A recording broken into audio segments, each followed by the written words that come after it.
Are you a movie buff? Do you love dissecting and analyzing your favorite films? Look no further than the Projection Booth podcast.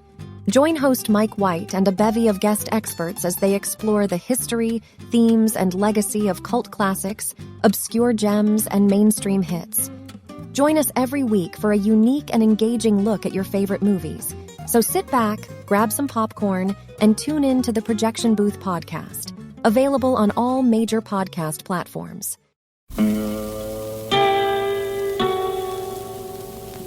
Hello, filthy movie lovers. My name is Gentry Austin. And I'm Casey Scott. And we're the hosts of the Sin Syndicate, film podcast for something weirdos, anti-criterion bros, and Joseph Sarno aficionados. Join us semi-weekly as we peer into the adults-only theaters and sticky-floored cinemas of the golden age of sexploitation, when the morals were loose, the laws were murky, and the intercourse was all simulated. Find us now on the Someone's Favorite Productions podcast network.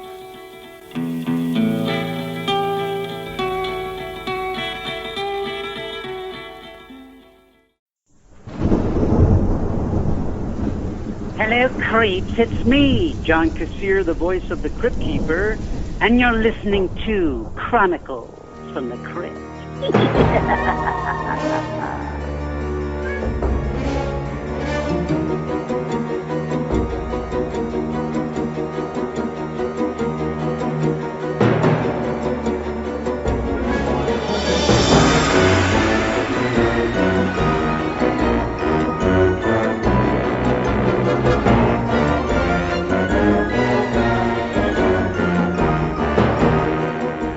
I'm Casualty Chris. And this is Father Malone. And we are the hosts of Chronicles from the Crypt, a twice-a-month look at the horror anthology series Tales from the Crypt that originally aired on HBO in the late 80s and early 90s, when HBO was putting on shows that were good. Oh, they still do. Yeah, Chernobyl was good. There you go. Now, on each episode of this podcast, we're going to be covering 2 episodes of the television series Tales from the Crypt. And in between seasons, we do bonus episodes about movies that are related to Tales, and we're going to be talking about... Man, we've been talking about these children's game show and cartoon forever. Yeah, if you are sticking around waiting... if you're sticking around waiting for that, that is still a ways off. Just still a ways off. Sorry. But it is. I don't know if anyone's actively sitting here saying, I can't wait to hear them talk about that shitty children's game show. In fact, here's what I think we ought to do. We ought to talk about it in one of our other bonus episodes and just, I think what we have to say about those shows is probably like 10 minutes worth of material. Well, yeah, because let's be honest, it's almost impossible to find the TV show game show. I mean, it's on YouTube. Real hard. It's on YouTube, but like that, there's not much of it on YouTube. Unlike the cartoon, which seems to be like pretty easy to find because I think the entire cartoon is on YouTube. Yeah, so I'm sure the cartoon is available on DVD or something. Whereas I don't think the game show will be. Can we talk about something real quick about this show and getting released? This show has yet to be released on Blu-ray. Really? Mm-hmm. That's kind of shocking. Is it? HBO kind of dropped the ball. I think it's probably a licensing issue. Yeah, maybe. But this show has yet to be released on Blu-ray, and I mean, I own the complete show on DVD. I know you do. If you're a fan of the show, you own it. But it leaves something to be desired because the quality is not great. No, the quality's not great, and they were made at a time when everyone thought you've got to have these hilarious bumpers in between episodes of The Crypt Keeper saying the same thing over and over again. Like you leave it on accidentally for any length of time and you want to like smash your DVD player. Yeah. So what I'm saying is HBO needs to get off their asses and release the Blu-rays because we as fans want to see it. I know that in the fan community, that's like one of the biggest things that all the fans have been asking for is a Blu-ray release of the show. Come on, HBO. You stunk up the airwaves with Game of Thrones.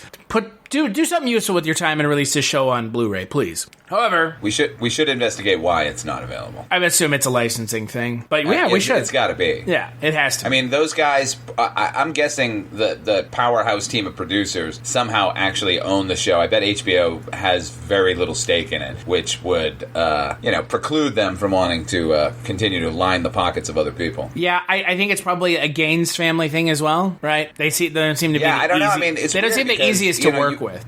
Like, when DVDs hit, like, you know, there had to be a whole, like, renegotiation, like, across the board with everyone involved with a film because they weren't expecting that. Or, like, when it came to digital, like, I think the digital thing was the actual thing. Like, because there had been home video before. So, who knows, like, you know, where the licensing ended up with. Yeah. But we can't do anything about it now. We'll find an answer. Let's call someone and ask. Let's call HBO and ask them, or email them and just ask. Because I'm sure someone would give us an answer. Bet they would. Yeah. But let's not talk about that right now. Let's talk about Season 3, Episode 9 and 10, Undertaking Palor and Mournin Mess. Quiet on the set! Deathly quiet.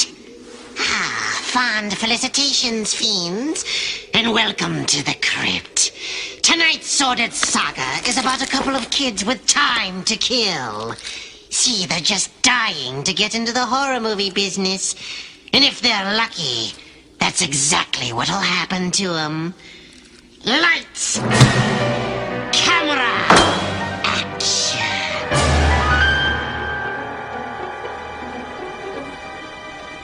Undertaking Palor aired July 24th, 1991. It is directed by Michael Thau. That's right, Tau.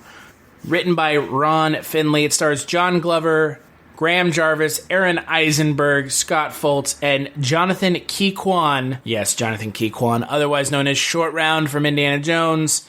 I forget his character's name in Goonies because I've only seen that movie once. Yes, Railroad Me, Please. I've only seen that movie once. But I know him as Short Round. That is a beloved childhood classic. So is Temple of Doom for me. Oh yeah, well that's a better film than Goonies. Well, that's also the best Indiana Jones movie. But we're not having that conversation. Is it though? In my opinion, it's not. Raiders of the Lost Ark is a fucking perfect film. Temple of Doom better encapsulates the pulp, the tribute to pulp that the series claims to be. It's certainly more exotic than Raiders. Exactly. But anyways, we're not here to talk about our feelings on Indiana Jones. I'm sure we could get into a whole thing about that. Oh yeah. What did you think of this episode? Garbage. Yeah, it's really not good. And it's too bad because I love John Glover. I mean, he is a fantastic actor in everything I've seen. He really is. Yeah. Daniel Clamp in Gremlins 2, like, oh my God, he's so good. Yeah. And, he's Lionel Luthor for the run of Smallville. If anyone wants to see a great little independent film, watch The Chocolate War, because he is terrifying as sort of a headmaster of a boys' school. He's always been an interesting actor, and what a disservice that they gave him this fucking episode to do. Yeah, because he also would have been good in the last episode we watched, the Easel Kill You episode, in the William Atherton role. He could have played that spectacularly. Yeah, but I mean, look, I do appreciate William Atherton in that role, because that's just kind of... Yeah, I'm not trying to take anything away from William Atherton. I'm just saying, like, there are so many good episodes they could have plugged John Glover into that would have allowed him to, shine. I mean, he shines here. It's just that everything else around him is garbage. Yeah, everything else in this episode is really dumb. And it's like, it's shot in this weird, like, found footage way. It's like sort of found footage, but not found footage. I don't know how to explain it. It's like weird found footage. Yeah, not even half. It's like 3/4 like standard film, and then suddenly we're watching through the viewfinders of these kids' cameras. Which, I guess, it speaks to the time when suddenly everyone had the capacity to have a home video camera, but... That must be what this is going for? Kinda, yeah. Because they all have these giant video cameras all of a sudden. Yeah, a little weird, like, whereas it seemed like none of them had one before, but somehow they all managed to procure one, and not only that, they do something in this episode that drives me fucking crazy in any found footage thing, which is they're involved in a task but still filming it at the same time. Because no one would do that. Like, they're ransacking his desk at one point, and it's just a hand reaching into the frame and throwing shit. Like, get out of here. It's like that entire movie Cloverfield. I kept saying, put down the fucking camera and run. Someone's gotta know. Why would they run when they can show it on camera? So stupid. Yeah, it doesn't work great. Plus, I don't like any of these kids. I think they were going for some sort of, like, monster club, but, you know, they're like standard Stand By Me kind of group of kids who are like ribbing each other and like, oh, like making fun of the fat kid. Ha. Boy. I mean, the best kid in the episode is Jonathan Key-Kwan. Yeah, he's good. But, like, of course he's good. He was in Indiana Jones. He was in The Goonies. Yeah, I mean, there are a couple of redeeming things in the episode. I think the gore quotient was pretty good with the fake embalming machine that they created for it, with all the gore sort of like slapping up against the glass. Thought that was pretty gruesome. Did you happen to notice that this episode featured the return of Zemeckis Pizza? I did.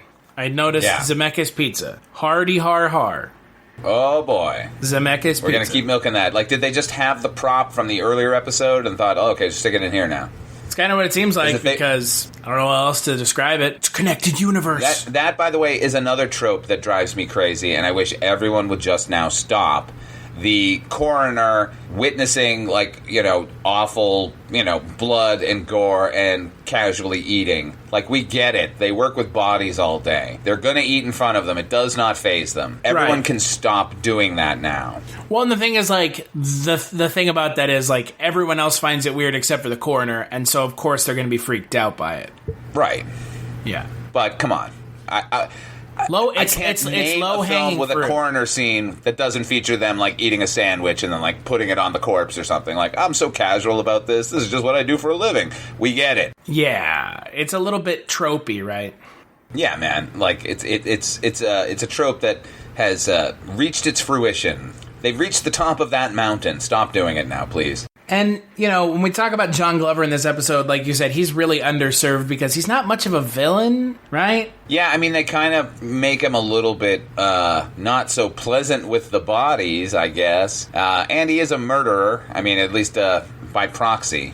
Because the plot of it is that he and the druggist in the town are filling bad prescriptions so that they can kill the corpse so they can get the money for the funerals.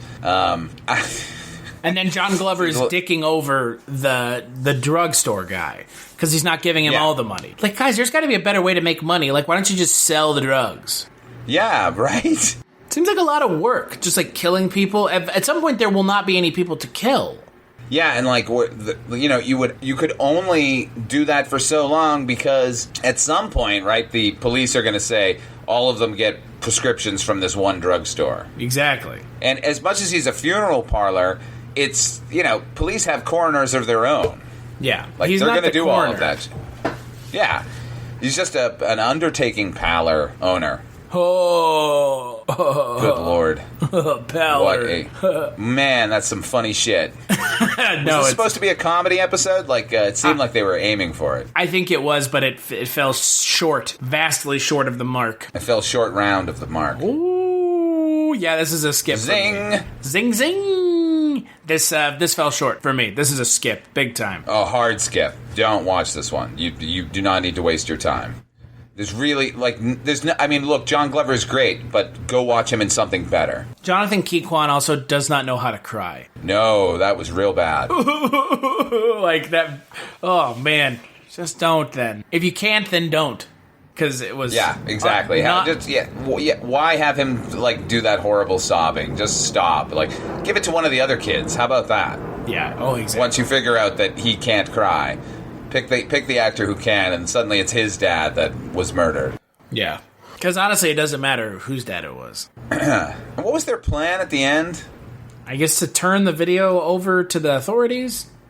I guess, but it wasn't to kill him, because now they're going to jail. Yeah, that's the thing. Like, I kept thinking, like, this. So what are they going to do with this footage now that they've murdered this man? Go to jail?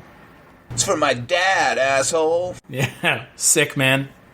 Yeah, it's a real bad episode. It's again, I don't. If it's supposed to be comedy, if it's supposed to be comedy, it fails. If it's not supposed to be comedy, it also fails. Yeah, I don't know what they were going for. It felt stupid and all over the place. I don't know. Did not enjoy it. Yeah, it's a bad episode. For me, it's a skip as well. So let's move on to the next episode, Mournin Mess.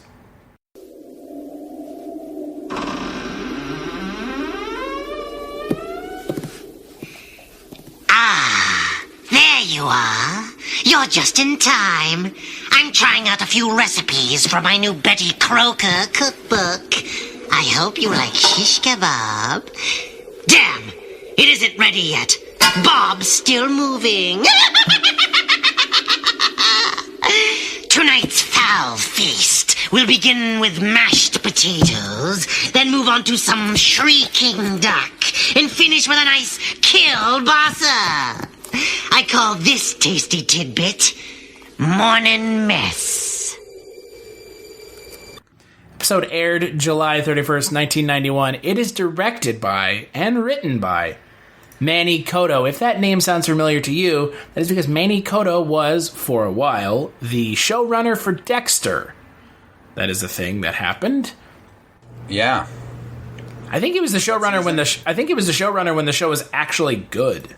I think so too. I think a lot of what Manny Coto has done since then has been good. However, Mournin Mess. Yeah. Yikes. No, Manny Coto was the showrunner after the show was bad. Oh, okay. Like during the bad.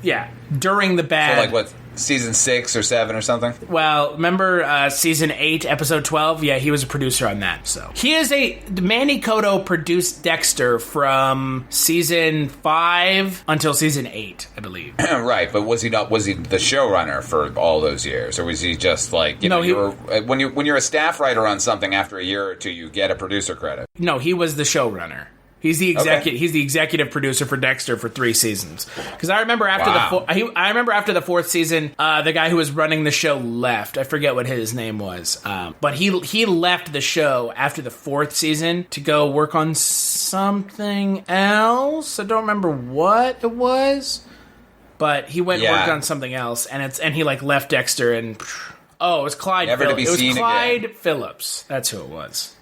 Clyde Phillips was the showrunner initially, and he left after the 4th season, which, by the way, if you watch Dexter, the 4th season is a pretty good place to stop. So, was that the John Lithgow season? Oh, yeah. Well, that was spectacular. That's where you stop, and you don't watch anymore, because after season 5 is when it becomes bad. Did it, though? Yeah, it kind of did. Season 2 is not great. Yeah, season 2 is not great, but season 1, 3, and 4 are better than 5, 6, 7, or 8. I don't know, man. Once Season 4 name got involved, I was into it again. Season 4 of the show is one of the best seasons of television you can watch. Well, what season did the final the sort of Dexter's love? What's her name? Oh, Yvonne Strahovski. What is it? Yvonne Strahovski. That's the actor. Yvonne Strahovski. Yeah. Like I thought her character was great. I loved their plot, so I was good whenever she was sort of in the show. I mean, like that last season leaves a lot to be desired, but not because of her involvement. I thought she was really good in the show. So, and I liked her whole arc on the show. I like Jimmy Smits. He was the best. Who was? Jimmy Smits. Oh, Jimmy Smits. No, man, that's season 2, isn't it? No, that's season 3. Hey, where's Freebo, huh? Oh my god, dude, that season is garbage. Where's Freebo, huh? Where's Freebo? Fweebo. Where's Fweebo at? Oh, man. But anyways, this episode is directed and written by Manny Coto, who has done Dexter, the bad Dexter. That was Clyde Phillips. Fweebo, dude. That was season 3 of Dexter. You know what we're talking about. You're probably in fits of laughter as well, because Fweebo is... Oh, my God. It's so fucking bad. I love Fweebo. Fat Fweebo, dude. This episode, however, stars Steven Weber, Rita Wilson, and Ali Walker, along with Vincent Schiavelli. A little bit of a bit part from Vincent Schiavelli. A fantastic character actor, Mr. Schiavelli. Yeah, oh my god, he's so good. And he's good in the episode. Yeah, the episode centers around Steven Weber as a journalist who is trying to solve the case of a mysterious serial killer around town who kills homeless people. But what he doesn't realize is ghouls are behind it. Oh my god, what? Who let all these ghouls in here? Hey, close the door, all these ghouls are getting in. Ray! Yeah, this episode is real fucking bad. Oh man, it's so terrible. And you know, the thing is, one of the worst episodes of the show, period. Yeah, it's not good at all.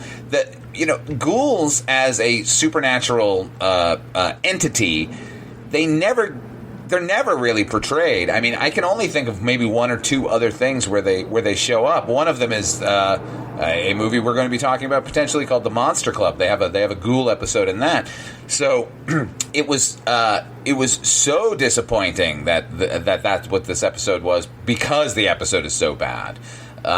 And, man, let's talk for a minute about their methods here. They clearly have money, right? Oh, yeah. So why are they making this organization to bury homeless people for free that they're all very public about? But the homeless people that they are also killing. That they're killing, right. So how about they just buy a cemetery, dig underneath it, and then eat all the corpses? Like,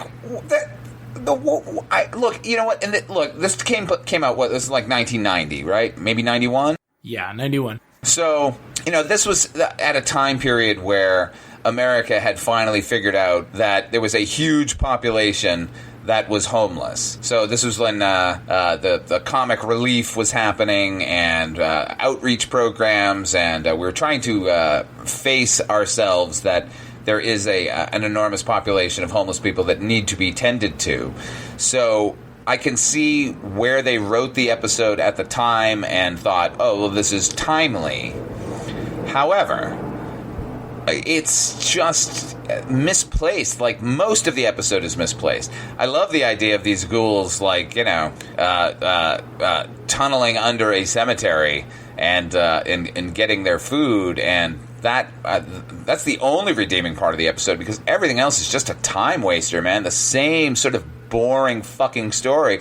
It's a journalist, and he's an alcoholic, and he's got to lose his job, and he needs to get the big story, and so fucking predictable and just lame. Grateful, homeless, outcast, and unwanted layaway society. Fuck you episode.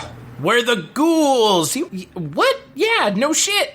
That's literally what it spells. Exactly. It's clearly right there on your plaque that it says ghouls down one side. Their plaque that's underground. Yeah, right. Man, none of this episode makes any sense at all. No, does not. It just doesn't. This episode is goddamn stupid. Like, I love Steven Weber and everything I've ever seen him in, but fuck, man.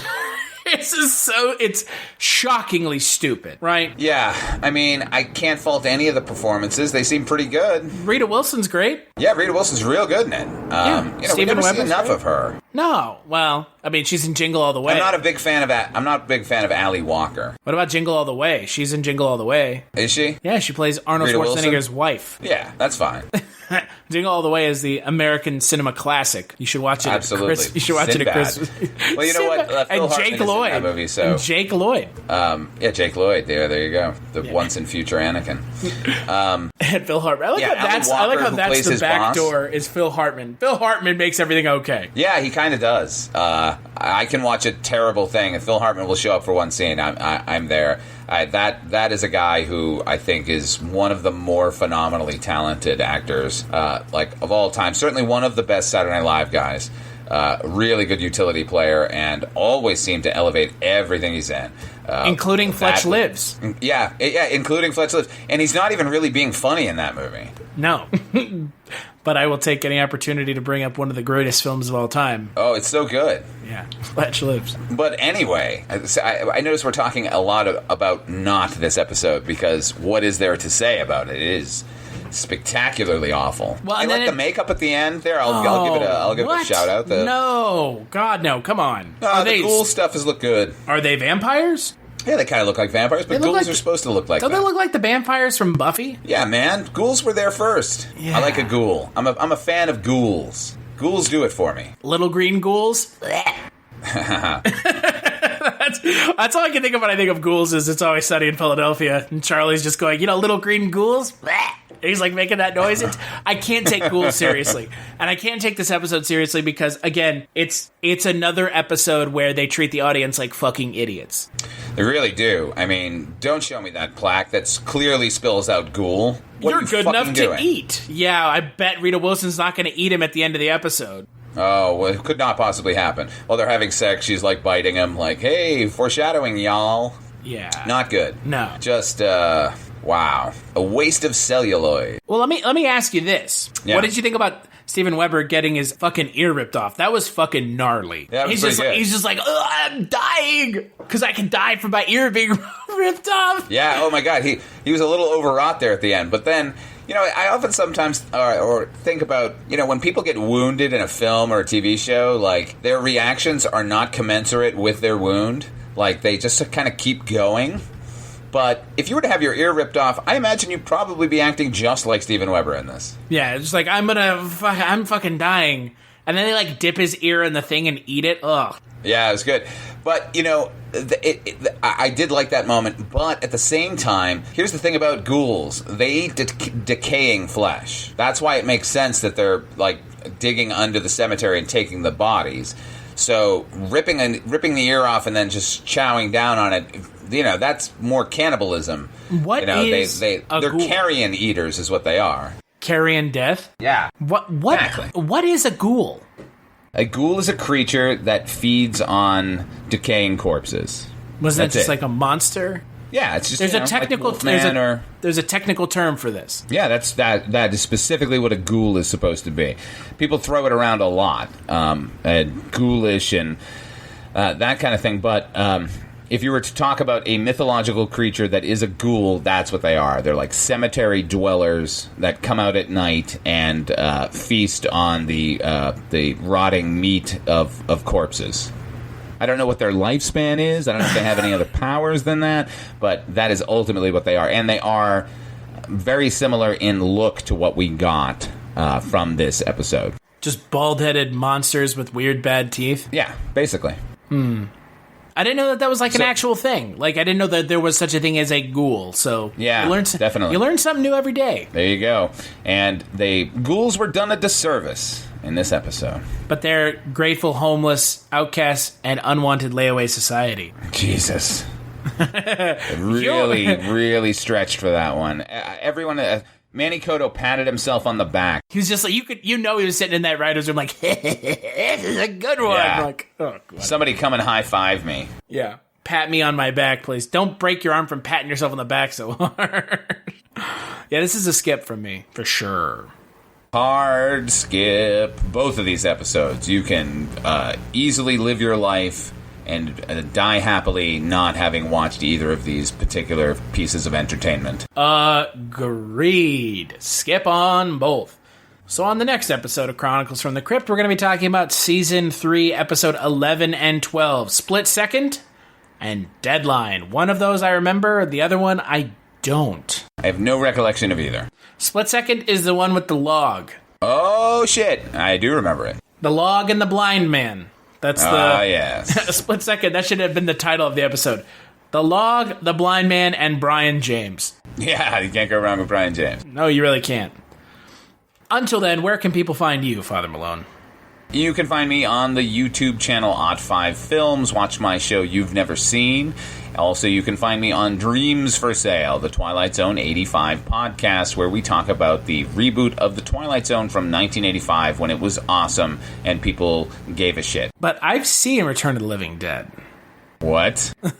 I've seen it, so how can I've never seen? You've never seen it? Yeah, oh my God. Biggest mistake of my life. What, the title? The name? Yeah, You've Never Seen, yeah. Well. So every snarky fucking asshole in the world can tell me, well, I have seen this movie. And then your response is, well, then why are you watching this video? Fucko. Yeah. Fucko. Actually, my response is, thank you for the view, because that's just pushing my numbers up. Yeah. Thanks for the +1 in my chart, in my column. Joke's on you, dickhead. It's like someone who goes and, like, eats at a restaurant and then, like, leaves a bad review. It's like, okay, still paid me. Sorry. Got your money, Got sucker. your money. Oh, man. And you can find me over at the Culture Cast when I'm not here. We talk about movies and, all kinds of weird stuff over there at the Culture Cast. And you'll find me on Twitter at Casualty_Chris. Big thanks, as always, to John Kassir for his little ditty at the beginning. And we'll catch you on the next episode.